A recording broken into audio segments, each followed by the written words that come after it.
What's up, YouTube? It's your boy, The Paradigm Shift, and today I am joining the great Base of PJ and the new recruit to the class of 2022, Globus the Elder. Please do me a favor and follow them at twitch.tv/ Base of PJ and twitch.tv/ Globus_the_elder. And you know you can follow me at twitch.tv/ the_paradigm_shift. We clearly hate underscores. Like, I mean it. Anyway, we was chilling. I don't know why I do these fucking intros, bro. That shit is so corny. I can't wait to finally abandon that. Anyway, we was chilling. We was talking about a lot of bullshit with the scene and everything, and I had a question, and I figured instead of me making Q Punk here for Q Punk was the person who got me started on this shit. Shout out to Q Punk, please get that out there. This is real feels moment time. I don't even know why this is happening, yo. Anyway, I was gonna hang up on Globus Elder. Yeah. Oh my god. So I was talking to them about sorry, the high is kicking in. I got this, bro. I got this. I was talking about, or we were finishing up talking about how I said in my head I have too much content planned. And Base of PJ said, yo, there's only so many hours in a day. And I remember having this argument yesterday where I was like, yo, could you think about a mother who has 3 children? How much time is she gonna have to be able to take that extra $100 of profit she maybe makes and invest that in something or whatever? Like, you gotta think about people's lives and people's days a lot differently. So I wanted to ask you guys,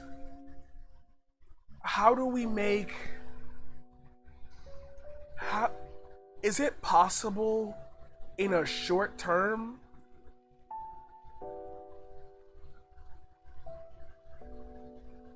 to get people on a happier track of life? Now, I know that's a big fucking question, and like, it would require, as we've always said, like collective action, but I want to know, like, personally, do you feel like there is a possible chance that we might have enough people to say, yo, we need to do this shit differently, and we gotta do this shit differently now. Fuck the growing pains. Like, we know this shit's gonna be hard to transition to, but we don't have no more time. Like, it's time. Do we got enough people for that?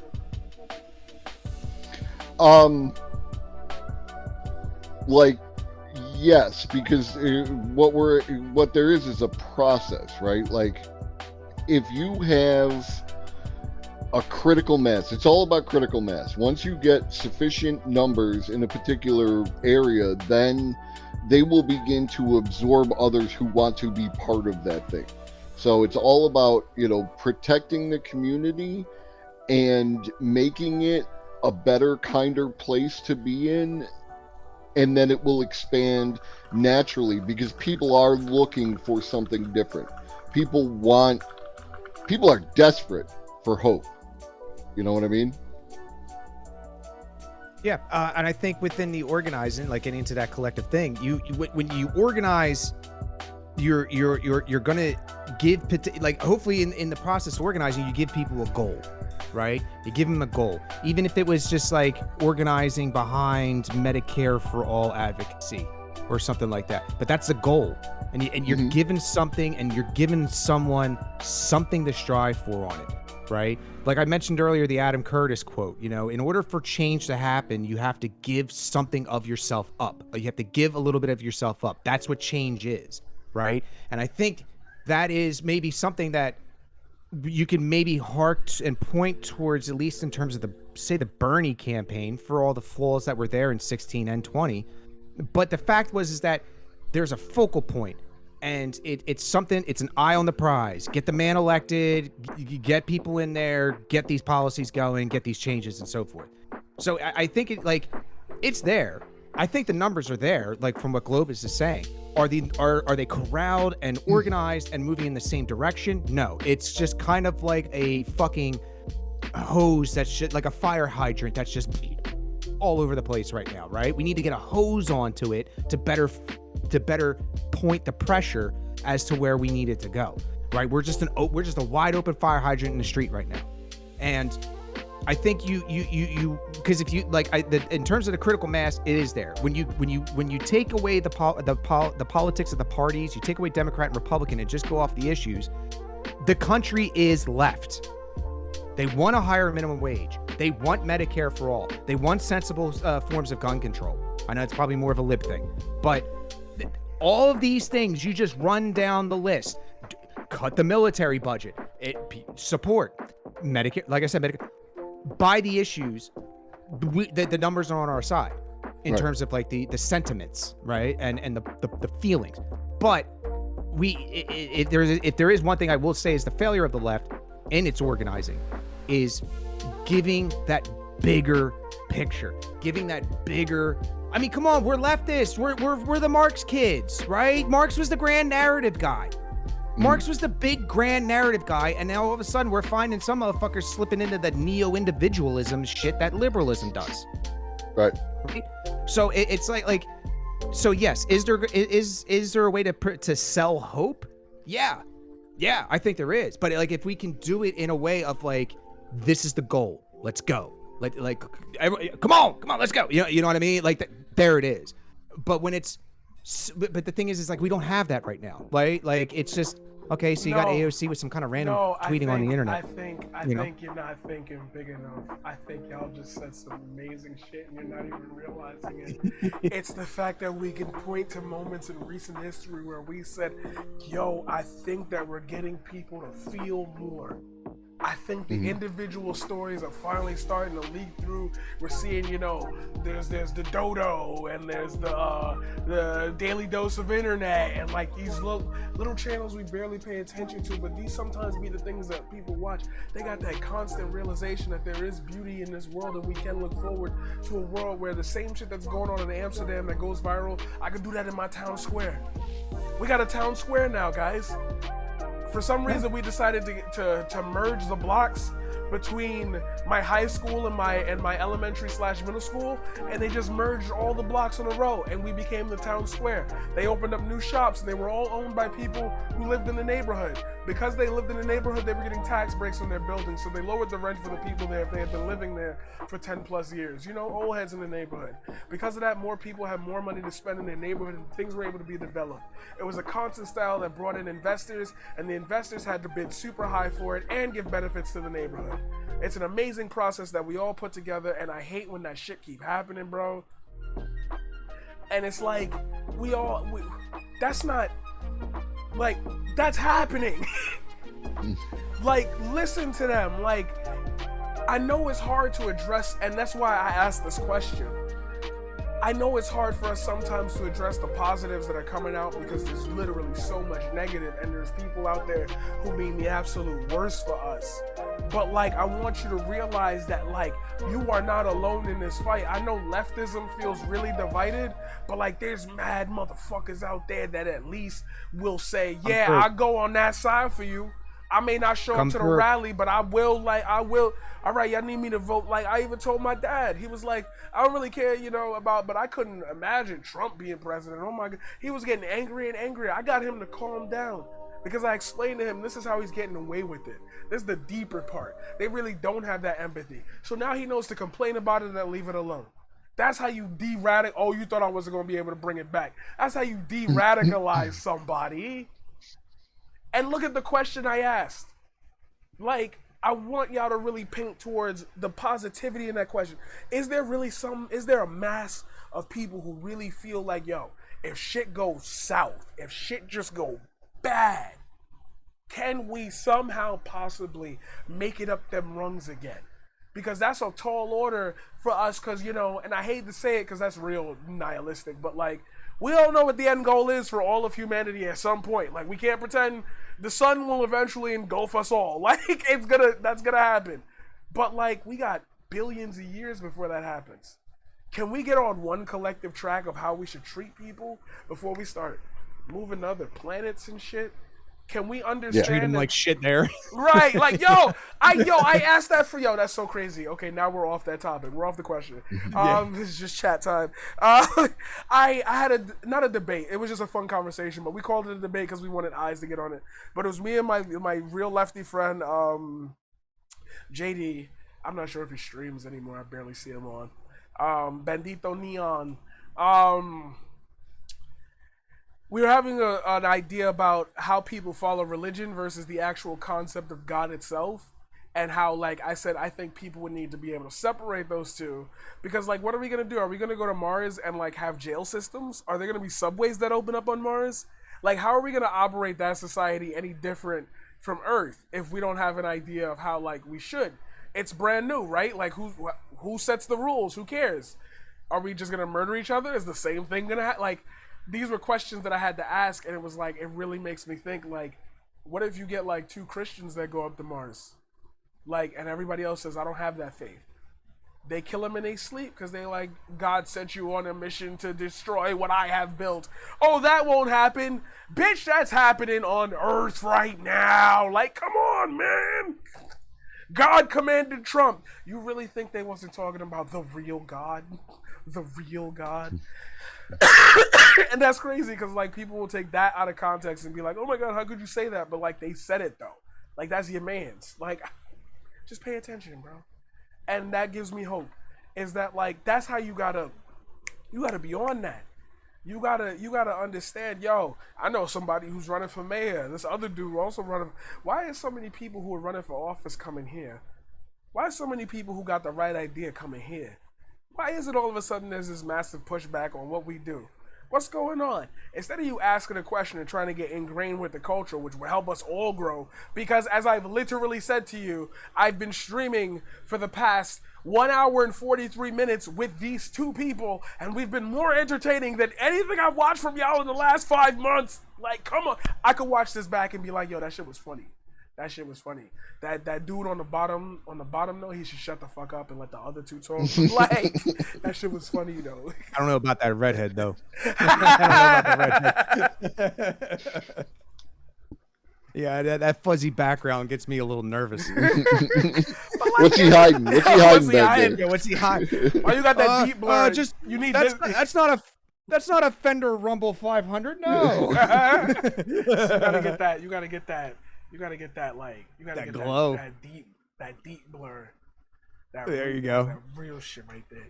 I'm gonna hook all y'all. I'm gonna tell y'all how to. Don't look at any of this. This is a fucking disaster. No, but that's, you know what's crazy too about, like, streamer backgrounds, and that's why I went with this because I want to be cheesy in some aspect, but I also know that, like, good lighting works for, like, film cameras. So yeah. I can't play myself, but that's what I kind of, like, gravitated towards when I started watching, like, Basic PJ stream. It's like, oh, it's just a room, but, like, the guitar head's there. I always saw Basic, like, oh, I get it, Basic. Yeah, got the Occupy ICE, abolish ICE poster here from when we did that shit in 2018. Now I'm connecting so you was out there. Oh, you one of them metal punk dudes. Stay up, brother. In a way, yeah. No, in a way, my first like dipping. So here you go, right to the whole, like, giving hopium, right, and getting people. So one of the things is that it was 2018. I'm one of them post 2016 organized, and I had moved from Philly down to Tampa, and I'm linked up with the Tampa DSA, and at that time, like, Jeff Sessions did his bullshit in April, where he was like, yeah, zero tolerance, so to kids in cages. And I just remember making a comment of like, man, I think we need to do some of that Occupy shit over this fucking ICE and immigration stuff. All of a sudden, I'm getting told, yeah, come to this house on the street, leave the phone in the truck. You know what I mean? And boom, we go and fucking do an occupation over at a DHS facility for 12 days. And during that time, the DSA chapter, the left community was just energized, invigorated, because we were giving them something, like we had a project, and it was, hey, shut this fucking building down, shut it down. That was the project. Shut it Push down. Take advantage. Sorry, it's not you. It's not you. I know that was a real story. I'm sorry. I've been hearing Rush Hour 2 in my head, like, so much lately. Oh my God, keep going. Get fish. You didn't know I was Jewish? I'm gonna go see that movie again now. Oh my God, yes, please. But yeah, no. So basically, like in that terms, it is that like there was a project, there was something to address, to direct the energies to, instead of reading a fucking tweet wrong and getting hype about it for a week. It was like, hey, we're going right to the man himself. And now, not saying everyone has to go out and do occupation moves and this, that, and a fuck third with it, but organizing a union, labor organizing, there's something, there's a goal. Like there's something to give people to look forward to. For as much as the right wing are a bunch of shitbags, they do at least sell a fucking thing to their people. Right. They sell them a project. They sell them, hey, keep electing us. We're going to get rid of abortion. They got it. Right. Get together with a couple of your friends and go to your town meetings, right?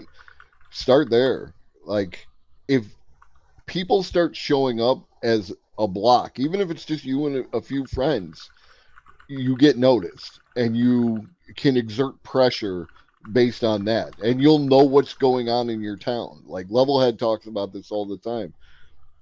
Show up at your town meetings, see about your school board. These interactions you can do. Like, okay, there's a meeting on the 3rd, we're gonna go, we'll all meet at my house and we'll have dinner and then we'll go to the thing, right? Like, you can do it as an event and make it casual because you're hanging out with your friends. And it can grow from there, because as we talked about earlier, you've got a mass and you're doing righteousness, you're going to attract those same kind of people. Yeah, somebody in the chat, I'm going to start up a student union when I get to the new college out in Pittsburgh. I'm assuming UPitt or Allegheny U. Yeah, there you go. Hey, I'm going to teach you all how to start a tenants union right now. I'm going to teach you all how to do a tenants union right now, okay? There's a little trick that you can do, that you go to your local county property tax assessment website, okay? That's where they factor all the property taxes. It's also where they have the deeds to all the ownership of property within your county. So if you're renting a house, put your address into that county property tax assessment website. You now get the name of the landlord and the official business name that the landlord operates under. Now you take that name, you can do a name, you can search for properties via ownership name. Search for all the properties that your landlord owns. You now have your recruitment list for a tenants union, because there's a good chance your fucking landlord owns 10, 15, 20 units within your county. So you get 5 of those people to start throwing shit in the escrow, start raising hell. Oh, you gonna change that landlord's attitude real fucking quick. That's how, and that's how you get your power, right? Build fucking unions at work, build unions at school, build unions with your in tenants and in housing, and that's how you get your collective power. And that's hope. That's hope. Right? Like Globus just said, you're going to be meeting other people, sharing these experiences. You're making IRL connections, right? People who actually vote within the fucking county you live in and shit, And that's power. That's where you get power, good power. And then that kind of helps a little bit with the hopium of like, wow, we're doing this. We're doing it. We're actually doing it. It's happening. Okay, you know what I mean? Like, all them kids, man, that's why when you see them Starbucks fucking union votes, man, they go ape shit in joy. Because it was like all that hard work. We fucking did it. We did it. Now it's on to the next step. I mean, and you know what that next step is going to be? Following all of us at twitch.tv/. That's right. Globus _the_elder. And base of PJ, twitch.tv/base of PJ. And twitch.tv/the_paradigm_shift. Let Twitch know to give me back my username. I hate the underscores, and we will see you in the next one. Your favorite streamer could never. Never.